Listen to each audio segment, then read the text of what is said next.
Convido você a abrir aí a sua Bíblia, ou acessar a sua Bíblia, no livro do profeta Isaías, lá no Antigo Testamento.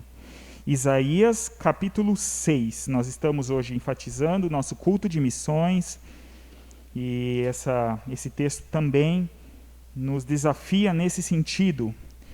Nós vamos olhar para o texto que é o chamado de Isaías. Isaías foi um profeta muito importante do povo de Deus, o povo de Israel. Ele foi chamado, por Deus para exercer essa função.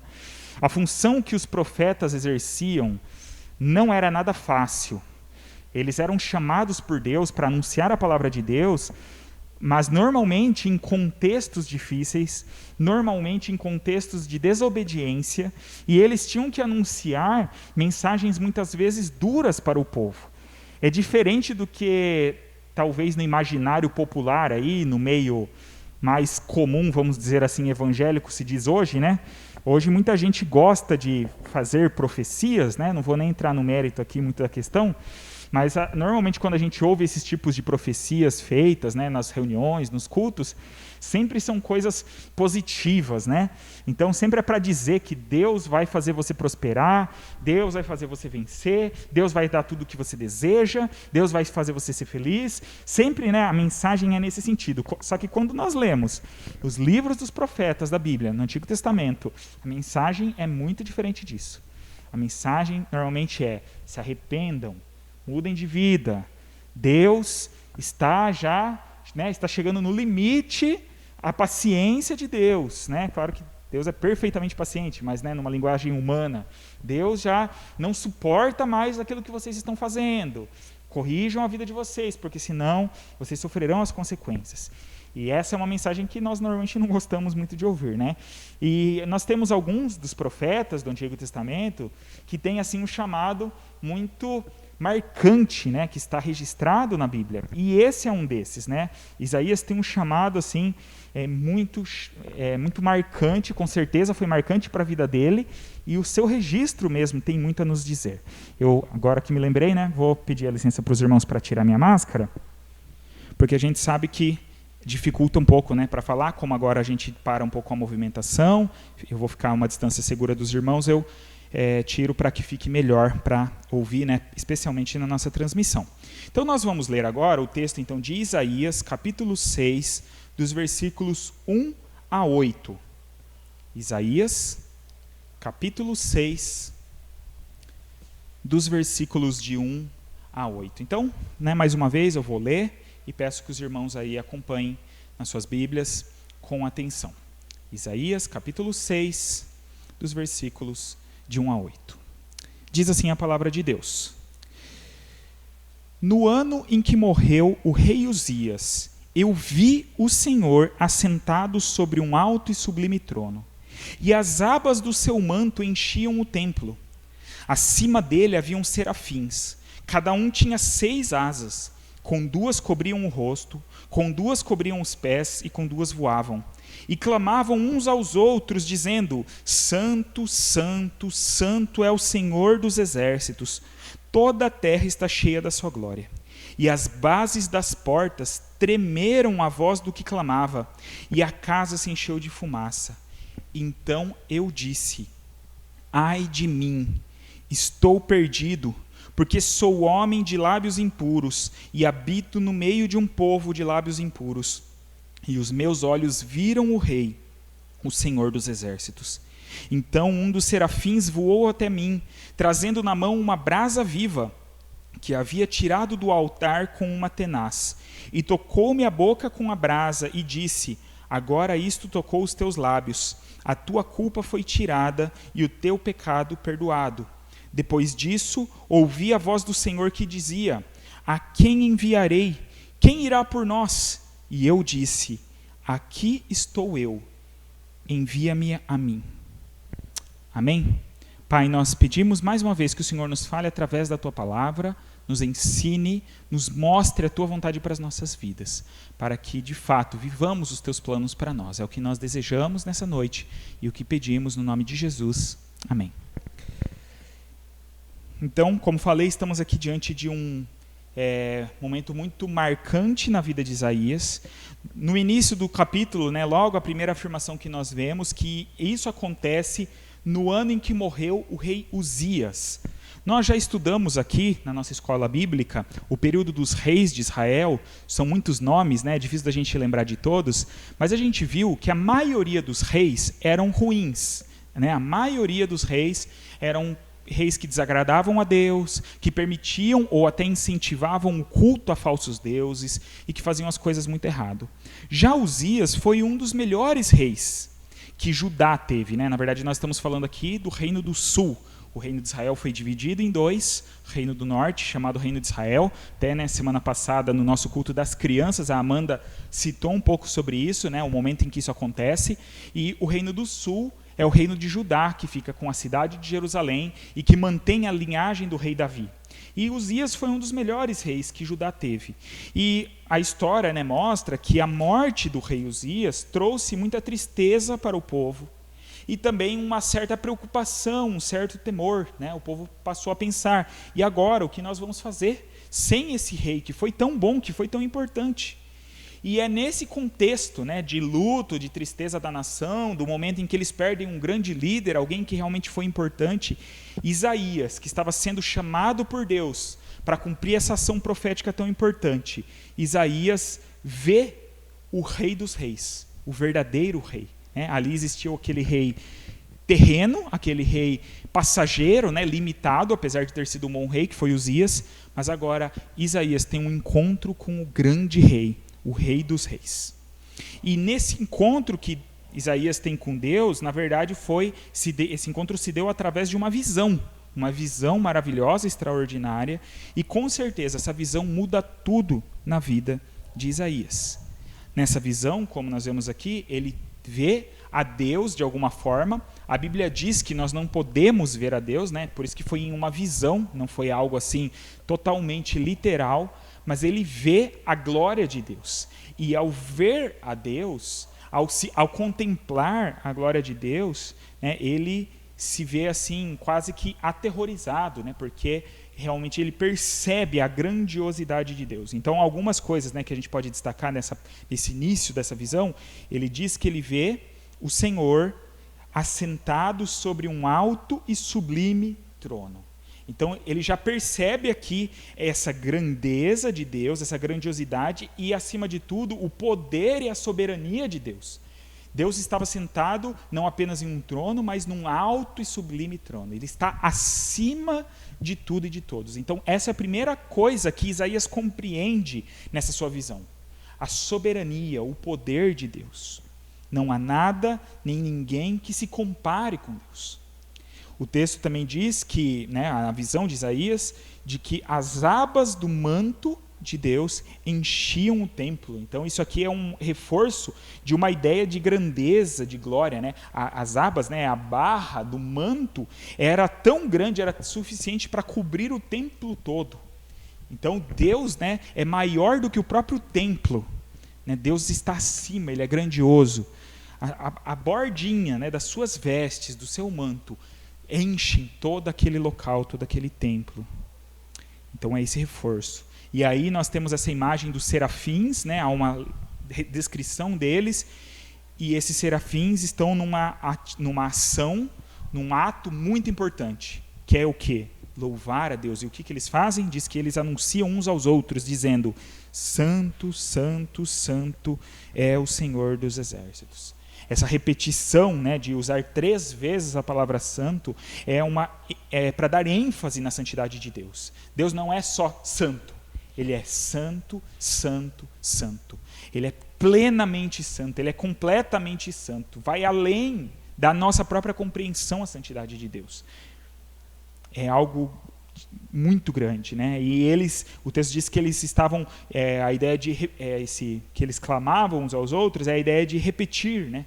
Então, eles não disseram isso uma vez, eles ficavam repetindo, dizendo isso uns aos outros: Santo, Santo, Santo é o Senhor dos Exércitos. Santo, Santo, Santo é o Senhor dos Exércitos. Então, essa é a ideia também de uma continuidade na adoração que revela como Deus é infinitamente santo. E ainda diziam: toda a terra está cheia da sua glória. Então, assim como aquele manto, a borda do manto de Deus cobria todo aquele templo, aquele local, a glória de Deus enche toda a terra, chega em todos os lugares. O poder de Deus está sobre todos. Não há um lugar onde Deus não reine. Não há um lugar onde não haja a glória de Deus. Pode ser que existem lugares em que as pessoas, né, se afastaram tanto de Deus, que a gente, talvez assim, ao olhar, né, ao nosso olhar humano, podemos não perceber a presença, a glória de Deus, né, porque a gente fala, puxa vida, né, como chegou a essa situação. Mas ainda assim, a glória de Deus está acima disso, está sobre isso. Deus não tem limites. E aí a gente vê então Isaías tendo esse encontro com Deus, e eu quero destacar algumas verdades dos próximos versículos. E eu quero destacar algumas coisas que acontecem conosco quando nós temos um encontro real, um encontro verdadeiro com Deus. Que é o que todos nós precisamos viver. E devemos buscar, né, não apenas uma vez, que é esse encontro que cremos que é um encontro de salvação, de transformação, mas isso precisa ser vivenciado por nós. E a primeira coisa que acontece com quem tem um encontro real com Deus é que a pessoa reconhece a sua condição diante de Deus. Olha o que diz o versículo 5. Depois, né, dessa descrição que nós acabamos de destacar, olha o que diz o verso 5. Então eu disse, né, Isaías disse: ai de mim, estou perdido, porque sou um homem de lábios impuros e habito no meio de um povo de lábios impuros, e os meus olhos viram o Rei, o Senhor dos Exércitos. O povo estava gradativamente, né, o povo de Deus, o povo aqui de Judá e o de Israel também, estava cada vez mais distante de Deus na sua caminhada. No período de Isaías, né, nós podemos perceber por outros textos que a injustiça, a violência, a opressão, o egoísmo estavam reinando cada vez mais no coração do povo. A forma do povo viver, a forma do povo agir, né, por mais que eles tivessem tido um rei bom ali, Uzias, mas isso estava aumentando cada vez mais. Esse povo que tinha sido chamado por Deus para ser luz para as outras nações, para fazer com que as outras nações conhecessem o único Deus verdadeiro, através da forma que eles iriam viver, que deveria ser uma forma diferente das pessoas, na verdade eles estavam vivendo de uma maneira quase tão errada, quase tão ímpia, quanto os povos ao redor que não conheciam a Deus. E é interessante que isso fica claro no capítulo anterior, que nós, né, não temos como ler inteiro, em que nós já encontramos, né, porque é engraçado que assim, esse chamado de Isaías não está lá no capítulo 1, então a ordem não está assim necessariamente exata. Nos capítulos anteriores, Isaías já estava cumprindo de certa forma esse papel profético, né, e aqui nesse capítulo que nós encontramos essa descrição. Mas no capítulo 5, o capítulo anterior, Isaías já é usado por Deus para trazer uma mensagem de juízo para esse povo. E por 5 vezes nós vemos Isaías proferir um ai contra aquelas pessoas. Se você quiser acompanhar aí na sua Bíblia, eu vou citar os versículos. No capítulo 5, no versículo 8, ele diz assim, Isaías 5:8, ai de quem? Ai dos que ajuntam casas e mais casas, dos que acrescentam um campo a outro, até que não haja mais lugar, de modo que habitem sós no meio da terra. Então ele fala de pessoas egoístas e que estavam olhando apenas para si mesmas e buscando apenas os seus interesses sem se importar com os outros. Então ele diz, ai destes. No versículo 11 ele diz, ai dos que se levantam cedo para se embebedar e continuam até a noite bebendo vinho para se aquecer. Ou seja, aqueles que estavam se entregando aos prazeres da carne, se embebedando, né, e deixando de viver a vida como deveriam e cumprir com os seus deveres diante de Deus e da sociedade. No versículo 18, ai dos que puxam o mal com cordas de falsidade e o pecado com cordas de carro. Ou seja, pessoas que faziam mal, que viviam fazendo mal, pessoas que eram maldosas, ai destes também. No versículo 20, ai dos que ao mal chamam bem e ao bem mal, que transformam trevas em luz e luz em trevas, e o amargo em doce e o doce em amargo. Ou seja, pessoas que também faziam mal, que trocaram, né, aquilo que deviam de fazer de bem por coisas más. E vice-versa. No versículo 21, ai dos que são sábios aos seus próprios olhos e inteligentes em seu próprio conceito. Então, pessoas aqui também orgulhosas, né, que acham que são as boas, que não precisam de ninguém e nem mesmo de Deus, né, no seu viver. E no versículo 22 e 23, ai dos que são fortes para beber vinho e valentes para misturar bebida forte, dos que absolvem o culpado por suborno e negam o direito ao justo. Então a gente vê, são 6 vezes, né, eu havia falado 5, mas são 6 vezes durante aquele capítulo que Isaías olha para aquela sociedade, olha para a forma como as pessoas estavam vivendo e percebe tudo isso. E ele começa a declarar, né, da parte de Deus, essa condenação. Se nós olhamos para o mundo que nós vivemos hoje, não é difícil fazer a mesma coisa, né? E perceber pessoas que fazem essas mesmas coisas. Na verdade, talvez a maioria, infelizmente, das pessoas são aquelas egoístas, que só procuram seus interesses e que passam por cima dos outros para isso, que estão totalmente entregues às paixões da carne, vivendo de uma forma totalmente errada, na imoralidade, no pecado, fazendo tudo aquilo que não devem, aqueles que cometem maldade em cima de maldade, né, e sabemos que está cheio disso, daqueles que negam o direito do que é correto e de tudo mais. Só que é interessante que agora, no versículo, né, no capítulo que nós estamos lendo, capítulo 6, Isaías até então olhava para os outros e diziam, ai destes, ai daquele outro grupo, ai daqueles outros. Mas agora, quando ele se depara com a santidade de Deus, com a grandeza de Deus, o que Isaías diz? Ai de mim, ai de mim. Isaías agora se vê responsável. Diante da santidade de Deus, ele não pode mais ficar olhando só para os outros e ficar apontando o erro dos outros, o pecado dos outros, sem olhar para si, sem perceber que ele também é pecador. E por mais que ele talvez não fizesse algumas coisas dessas, assim, tão, aos nossos olhos, digamos assim, coisas tão graves, né? Ele talvez não fosse um agente de maldade, ele não ficasse explorando os outros, ele não ficava entregue aí à bebedeira e aos prazeres da carne, mas mesmo assim, ele percebe que ele é um pecador. E todos nós somos pecadores. E aí a pergunta para nós é como nós temos nos portado diante dessa realidade da santidade de Deus. É interessante que quando ele descreve, né, ali o templo, a roupa e tudo, e ele fala dos serafins, ele fala que os serafins, cada um tinham 6 asas, e olha o que diz, né? Com 2 cobriam o seu rosto. Numa indicação de que eles não eram nem dignos de ficarem contemplando essa santidade de Deus. A forma como nós enxergamos a santidade de Deus interfere na maneira como nós vivemos, na maneira como nós nos comportamos em todos os lugares, e isso inclui aqui na igreja, né? Inclui, porque aqui, por mais que nós sabemos que Deus está em todos os lugares, mas nós sabemos que aqui nós nos reunimos para buscar a Deus. E infelizmente, ao longo dos anos, a gente vai vendo um certo desinteresse, um certo desrespeito das pessoas, né? Não se dá o valor que se deveria. E isso se reflete na nossa vida lá fora, né? Nós vivemos de qualquer jeito, nós andamos de qualquer jeito. Não tem problema, né? O que importa é eu fazer as coisas do meu jeito, da minha cabeça, buscar os meus interesses. Ninguém, né? E aí vem aquelas frases famosas, né? Ninguém tem nada a ver com a minha vida, sou eu que pago as minhas contas, né? Cada um cuida da sua vida, né? Vai cuidar dos seus problemas, que você tem seus problemas, eu cuido dos meus, né? E as pessoas não querem saber de ter, não se importam em ter uma vida que reflete de alguma forma, ou que está alinhada de alguma forma com aquilo que Deus nos mostra. E isso é um reflexo de não entender, não perceber a santidade de Deus. A gente vive meio alheio a isso, né?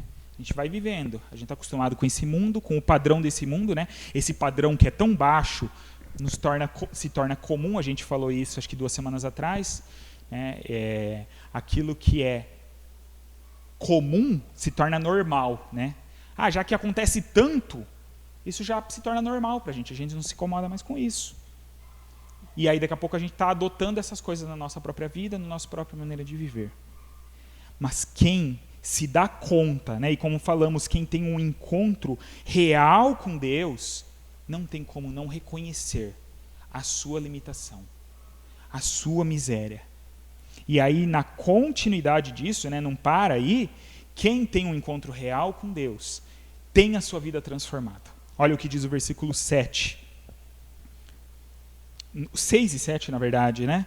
Então um dos serafins voou até mim, trazendo na mão uma brasa viva que havia tirado do altar com uma tenaz.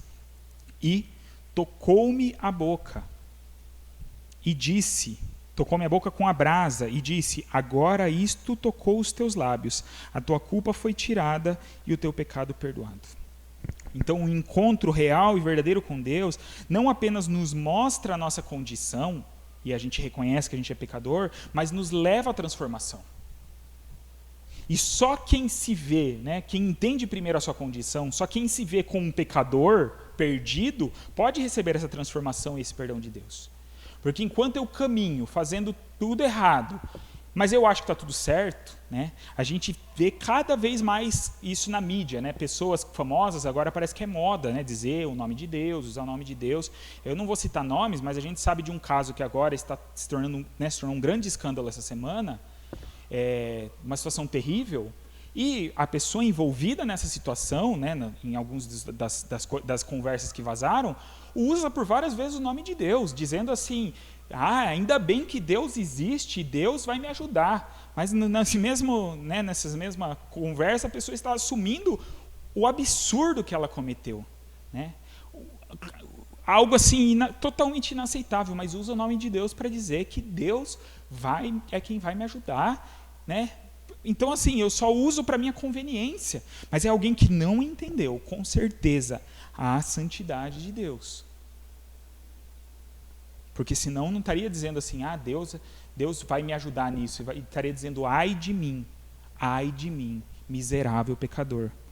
Mas isso serve para todos nós, porque, como eu falei, não adianta nós olharmos, né, para os erros alarmantes dos outros e não olhar para os nossos próprios pecados. Mas o que eu acho maravilhoso de entender disso aqui é que Deus não quer, então, que nós tenhamos um encontro com Ele só para nos fazer sentir mal, né? Ele fala assim: então eu vou revelar a minha grandeza, a minha santidade, para fazer com que você se sinta um miserável, para que você veja como você não merece nada e ponto, acabou por aí. Não, Deus nos mostra isso, mas sempre com esse objetivo de nos aproximar e nos transformar. A santidade de Deus, ao mesmo tempo, ela meio que nos afasta dele, no sentido da compreensão, de saber que ele é totalmente santo e eu sou pecador, então, né, isso me separa dele, mas é essa própria santidade que nos chama, nos atrai, como nós cantamos aqui, né, pela cruz me chamou e me atraiu para perto dele, para que nós sejamos alcançados por essa santidade. E para que a santidade de Deus ela é tão grande, ela é tão maravilhosa, ela é tão poderosa que ela pode nos transformar e nos santificar. Não pela nossa força, não pela nossa vontade, mas pela ação dele em nós. Nós cremos que a santidade, né, quando estudamos na teologia, ela é um atributo comunicável de Deus. Nós cremos que existem algumas características, alguns atributos de Deus que são incomunicáveis, ou seja, nós não compartilhamos. Por exemplo, a eternidade de Deus, né? Nós fomos criados um dia. Deus não, Deus é eterno. Deus ele é autoexistente, ele não depende de nada nem de ninguém para existir. Nós dependemos dele. Então são atributos que só ele tem. Mas a santidade não. Porque a Bíblia nos convoca, não nos convoca? Sede santos, porque eu sou santo. Ele compartilha isso conosco. E ele nos traz para perto para que a nossa vida seja transformada. Todo encontro nosso com Deus, mesmo de nós que já fomos salvos por Ele, todos os encontros diários com Deus devem nos levar à transformação.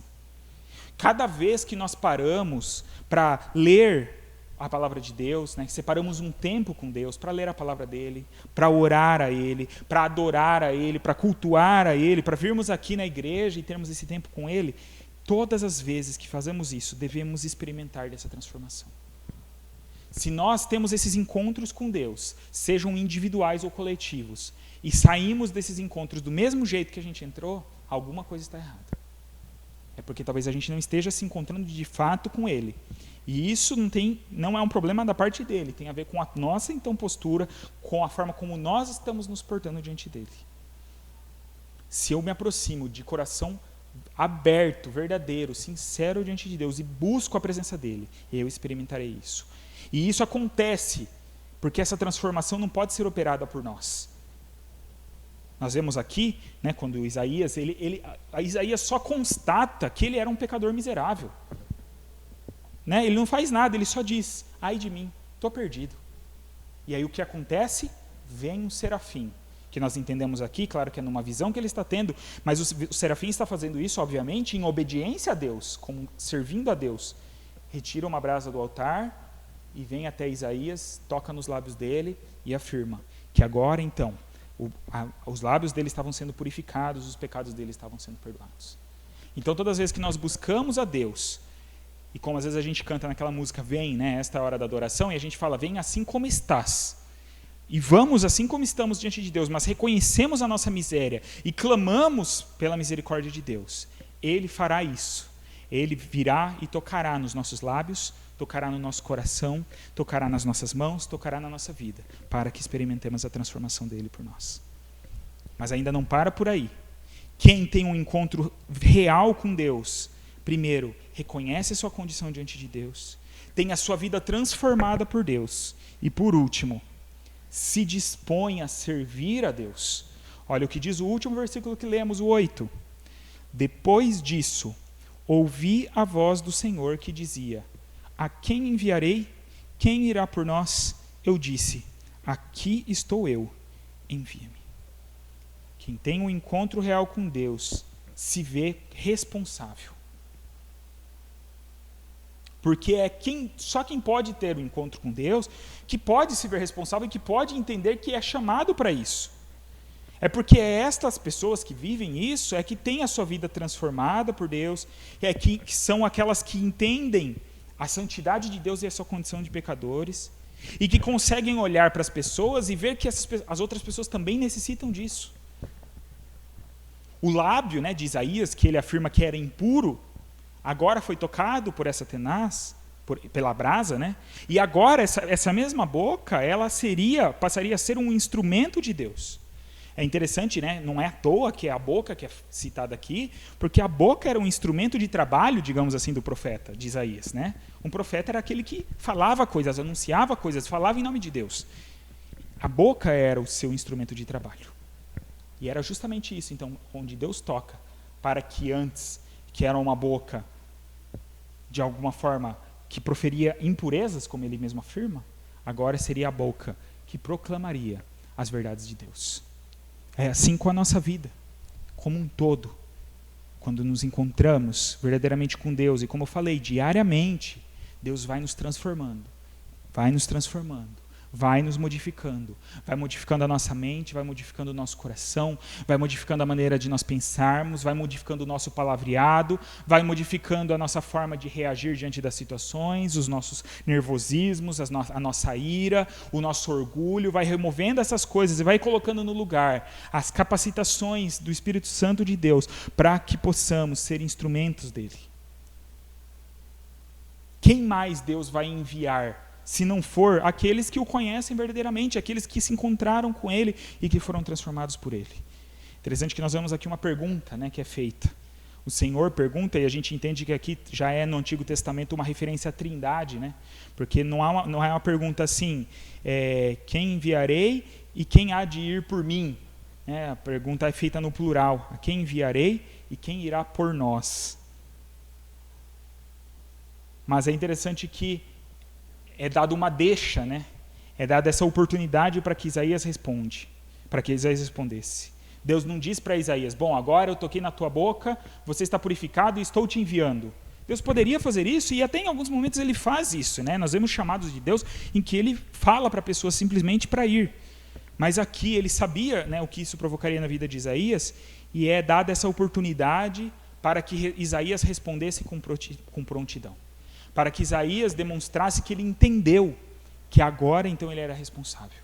Ele já estava dizendo no capítulo anterior, ai destes, ai daqueles outros, e aí ele percebe que ele também faz parte disso, e ele entende que a resposta para que isso tudo mudasse é esse encontro que ele teve com Deus. Ele deveria levar outras pessoas a terem o mesmo encontro que ele teve, As pessoas talvez não teriam essa mesma visão, né? De, vi lá o Senhor assentado, cada um passaria por uma visão. Não necessariamente. Mas ele deveria levar as pessoas a ter esse encontro. E ele usaria a sua vida, a sua boca, para fazer isso. E é assim que Deus chama cada um de nós. Será que nós temos tido encontros transformadores, né? Será que um dia nós já tivemos um encontro que foi o encontro que realmente modificou a nossa vida e nos salvou? Aqueles que ainda não tiveram esse encontro, que não se lembram de algum dia, que pode dizer, naquele dia eu ouvi a palavra de Deus, e essa palavra penetrou na minha vida, no meu coração, de tal forma que eu não consigo viver da mesma maneira. Nem todos, né, tem um dia exato, específico, que pode dizer como sendo o dia da sua conversão. Para muitos isso acontece talvez com um processo. Mas é necessário olhar para a nossa vida, para a nossa trajetória e perceber essa mudança que ocorreu na nossa vida. Mas como eu falei, esse não é um encontro único que deve acontecer apenas uma vez. Como eu disse, todas as vezes que, como agora, estamos aqui diante da palavra de Deus, que paramos, que oramos, que lemos a palavra de Deus, devemos sofrer essas transformações, receber essas transformações. Então, na verdade, talvez a primeira pergunta que a gente tem que fazer é: o quanto eu tenho tido de encontros com Deus? Eu tenho separado do meu tempo diário momentos para que isso aconteça? Ou eu vou vivendo, eu vou cumprindo com as tarefas, eu gasto, né, as minhas horas de trabalho, as minhas horas de tarefa em casa, as minhas horas de outras ocupações que eu tenho, as horas que eu tenho de lazer, de alguma coisa que eu gosto de fazer, um passatempo, alguma coisa que eu assisto, né, as muitas horas que hoje se gasta no celular, né, a maioria das pessoas, e para Deus não sobra nada. Talvez as nossas vidas estejam do jeito que estão, muitas vezes, no sentido dos problemas, dos erros, das dificuldades que a gente enfrenta, porque a gente tem dedicado pouco tempo para o nosso Deus, pouco tempo para buscar esse tipo de encontro, em que a gente ganha consciência do que importa. Porque aí a gente vai começar a perceber que todo o resto é muito pequenininho, todas as outras coisas da nossa vida são muito pequenas e muito sem importância diante das coisas que são eternas. E aí nós vamos a cada dia chegar na presença de Deus e falar: ai de mim, porque ainda eu estou longe, né? E quanto mais perto a gente estiver, a gente vai ganhar a consciência de que falta ainda mais, e falta ainda mais para Deus trabalhar em nós, falta mais coisas para Ele transformar na nossa vida e para modificar em nós. Mas isso vai acontecendo, e Ele vai modificando, Ele vai transformando, e a cada dia a gente vai podendo ser mais e mais usado por Ele. Aí a gente vai deixando de ser egoísta, a gente vai deixando de ser orgulhoso, e a gente vai fazendo mais a vontade dele. E aí a gente pode cumprir muito mais e muito melhor esses desafios que nós temos destacado hoje aqui, né, de missões. Talvez a gente vai abrir mais mão dos nossos recursos, né, de uma parte maior dos nossos recursos, para investir em vidas, para investir no reino de Deus, no trabalho missionário. A gente vai investir mais tempo do nosso dia para orar pelos missionários, orar por todas as outras coisas, mas também por missões. E vamos envolver as nossas próprias vidas no testemunho. Não vamos perder as oportunidades, né, e ficar calados diante das situações, mas vamos abrir a nossa boca. Bocas que foram purificadas pelo nosso Deus. Não para bravejar, para xingar, para falar mal dos outros, mas para falar do amor de Deus por nós. Amém? Gostaria de orar nesse momento. Convido você a baixar sua cabeça, fechar os seus olhos e a se colocar diante de Deus. E que essa noite, que esse tempo, que esse momento agora seja esse tempo. Nós já estamos tendo esse encontro com Deus. Nós cremos que Ele está presente. Deus se faz presente no nosso meio. E é mais uma oportunidade de ser um desses encontros transformadores. Nós podemos sair aqui, daqui a pouco, mais um pouquinho modificados, com o nosso caráter um pouco mais transformado, com o nosso coração um pouquinho mais amolecido, com os nossos ouvidos um pouquinho mais abertos para ouvir a voz de Deus no nosso dia a dia, com os nossos pés e as nossas mãos um pouquinho mais dispostos a caminhar e a servir aqueles que necessitam, e com a nossa boca mais disposta a anunciar essa verdade. Então vamos pedir isso para Deus nesse momento. Convido você, antes de mais nada, a, como Isaías, dizer diante do Senhor: ai de mim, Senhor. Senhor, eu reconheço que eu sou um pecador. Eu reconheço que eu preciso mais do Senhor na minha vida. Eu reconheço que muitas vezes eu tenho caminhado por mim mesmo, buscando coisas que eu não deveria, dando atenção a coisas que eu não deveria. Mas hoje eu sou mais uma vez, como todas as vezes que a gente lê a palavra de Deus, eu sou mais uma vez confrontado e chamado a ter uma postura diferente. E me ajuda, Senhor. Eis-me aqui, eu estou disposto, como Isaías respondeu, a ser esse instrumento nas tuas mãos. Vamos orar? Pai, nós te louvamos. Nós te louvamos mais uma vez por esse dia e por esse tempo tão precioso em que podemos, ó Deus, falar da tua palavra, ler a tua palavra. Ó Deus, vivemos um tempo tão conturbado neste mundo, tão desafiador, dessa pandemia e tudo mais, mas nós temos ainda a alegria de podermos, ó Deus, publicamente professar a nossa fé em Jesus. Neste momento nós estamos aqui transmitindo um vídeo ao vivo que pode ser acessado em qualquer lugar do mundo, por qualquer pessoa, pode ser visto, onde nós declaramos que Jesus Cristo é o nosso Senhor. Nós agradecemos ao Senhor porque nós temos essa liberdade, porque sabemos que tem irmãos nossos em outros lugares do mundo que não têm essa liberdade, que são perseguidos simplesmente por crer no Senhor. E nós pedimos, ó Deus, nesse momento pela vida desses nossos irmãos. Mas nós sabemos que, infelizmente, ó Deus, muitas vezes essa liberdade toda que nós temos nos leva a um comodismo, nos levam a um desinteresse, nos levam a uma mornidão, uma falta de vontade. E muitas vezes a gente vai se adequando às coisas que o mundo nos oferece, à agenda que o mundo nos coloca, e vamos dedicando a nossa vida a tantas outras coisas que não aquilo que o Senhor tem para nós. Por isso nós estamos diante do Senhor nessa noite, dizendo como Isaías: ai de mim, ai de nós, porque eu sou um pecador. Eu sou um pecador, nós somos pecadores. Muitas vezes o nosso desejo, as nossas ações, as nossas omissões são pecaminosas, ó Deus. Mas nós queremos pedir que o Senhor tenha misericórdia de nós. E que assim como aconteceu com Isaías naquele dia, o Senhor nos purifique. Que o Senhor possa vir, ó Deus, até as nossas vidas e tocar nos nossos corações, na nossa mente, nas nossas mãos, na nossa boca, nos nossos olhos, nos nossos pés, em todo o nosso ser, ó Deus, e promover as modificações, as transformações que são necessárias nas nossas vidas, para que a gente possa, ó Deus, assim, viver o que o Senhor tem para nós. E que ao ouvir o Senhor perguntar: a quem enviarei, quem há de ir por nós, todos nós, ó Deus, possamos responder: eis-me aqui. Nós estamos aqui diante do Senhor e aceitamos esse desafio que o Senhor nos traz, aceitamos esse chamado que o Senhor nos traz para sermos, ó Deus, luz neste mundo, para ser sal nessa terra, ó Deus, para fazermos a diferença com as nossas vidas, para levarmos deste amor. E tudo isso nós fazemos porque o Senhor nos amou primeiro. O teu amor já nos alcançou e é Ele que nos impulsiona para fazer tudo isso.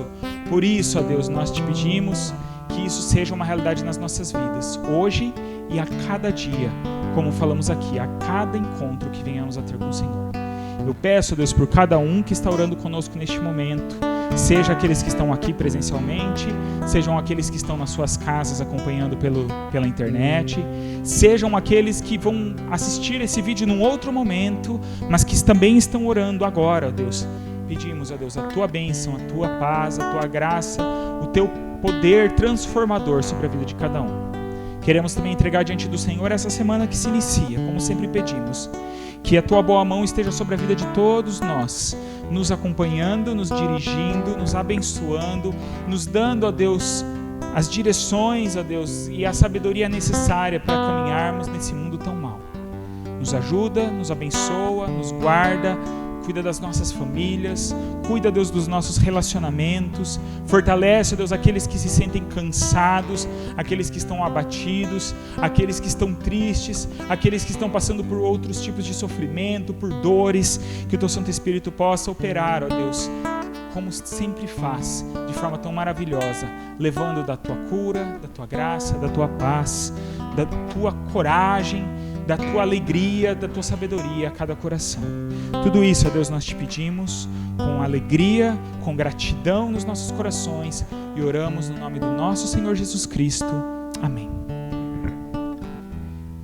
Nós vamos encerrar esse culto cantando como começamos. Esse cântico que diz: eis-me aqui outra vez. Nós falamos aqui, né, sobre essa realidade de cada vez que nós estamos diante de Deus, nós podemos fazer essa mesma afirmação. Podemos dizer que estamos mais uma vez na presença de Deus. Podemos abrir o nosso coração e sabemos que o Senhor escuta o nosso clamor. Ele está aqui para nos ouvir. E vamos encerrar então esse culto dizendo isso para o nosso Deus. E dizer como cantamos no refrão: estou aqui para me derramar e dizer que te amo, dizer que te preciso, dizer que sou grato e dizer que és formoso. Vamos cantar?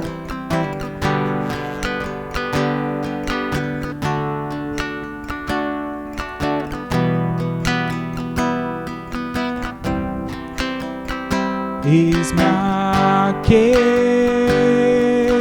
outra vez, diante de ti abro meu coração, meu clamor tu escutas e fazes cair as barreiras em mim. És fiel, Senhor, e dizes palavras de amor e esperança sem fim. Ao sentir o teu toque, por tua bondade libertas meu ser no calor deste lugar. Eu venho me derramar, dizer que te amo, me derramar, dizer te preciso, me derramar, dizer que sou grato, dizer que sou grato, me derramar, dizer que é formoso, formoso, me derramar, dizer que te amo, me derramar, dizer te preciso, me derramar, dizer que sou grato, me derramar, dizer que és formoso. Amém? Esse é o nosso Deus, um Deus grandioso, um Deus santo, um Deus com certeza formoso, em todos os sentidos. Que Deus abençoe a cada um, uma semana debaixo da graça e da paz do nosso Deus.